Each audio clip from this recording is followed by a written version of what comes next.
Hyderabad metro రైలు ప్రారంభం ఎప్పుడన్నది $1 million ప్రశ్నగా మారింది.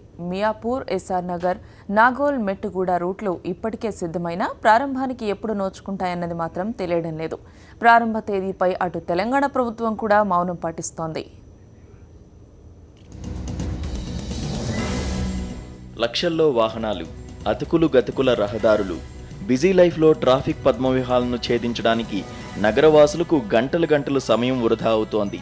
మెట్రో రైలు పరుగులు పెడితే ఆ కష్టాలు కొంతైనా తీరతాయని భావించిన వారికి ఎదురుచూపులే మిగులుతున్నాయి. ఈ దసరా కన్నా రైలు పట్టాలెక్కుతుందనుకుని ఆశించిన వారి ఆశలపై ఇటు సర్కారు, అటు నిర్మాణ సంస్థలు నీళ్లు జల్లుతున్నాయి. ఇప్పటికే నాగోల్, మెట్టుగూడ, మియాపూర్, ఎస్ఆర్ నగర్ మెట్రో మార్గం ప్రారంభానికి సిద్ధంగా ఉంది. అవసరమైన 57 రైళ్లు కూడా ఉప్పల్, మియాపూర్ మెట్రో డిపోల్లో ఉన్నాయి. కేంద్ర ప్రభుత్వానికి చెందిన కమిషనర్ ఆఫ్ రైల్వే సేఫ్టీ వాణిజ్య రాకపోకలకు అవసరమైన అనుమతులు సైతం ఇచ్చేసింది. కానీ ఆస్తుల సేకరణ, రైట్ ఆఫ్ వే సమస్యల కారణంగా మెట్రో నిర్మాణ గడువు 2017 జూన్ నుంచి 2018 డిసెంబర్ వరకు పొడిగించడంతో నిర్మాణ వ్యయం సుమారు 3,000 కోట్లు పెరగనుంది.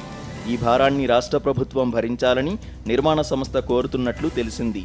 దీనిపై రాష్ట్ర ప్రభుత్వం నుంచి సానుకూల సంకేతాలేవీ రాకపోవడంతో ప్రారంభం విషయంలో నిర్మాణ సంస్థ సైతం ముందుకు రావడం లేదని సమాచారం.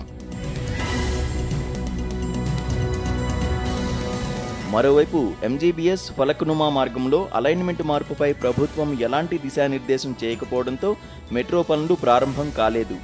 LB Nagar, Miyapur, JBS Falaknuma, Nagole, Raheja IT park 3 కారిడార్లలో మొత్తం 72 కిలోమీటర్ల మార్గంలో మెట్రో పనులు జరుగుతున్నాయి.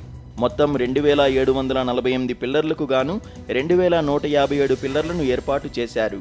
ఇప్పటి వరకు 48 కిలోమీటర్ల మార్గంలో పట్టాలు పరిచేందుకు వీలుగా స్పాన్లు ఏర్పాటు చేశారు. ప్రధానంగా మియాపూర్, ఎస్ఆర్ నగర్ రూట్లో స్టేషన్ల నిర్మాణాలు కూడా పూర్తయ్యాయి. నాగోల్, మెట్టుగూడ మార్గంలోని స్టేషన్లకు అన్ని హంగులు అద్దారు. కానీ ప్రభుత్వ, నిర్మాణ సంస్థల తీరుతో ఈ మార్గాల్లో మెట్రో కోత ఎప్పుడన్నది సస్పెన్స్గా మారింది. జనరల్ డెస్క్, సాక్షి న్యూస్.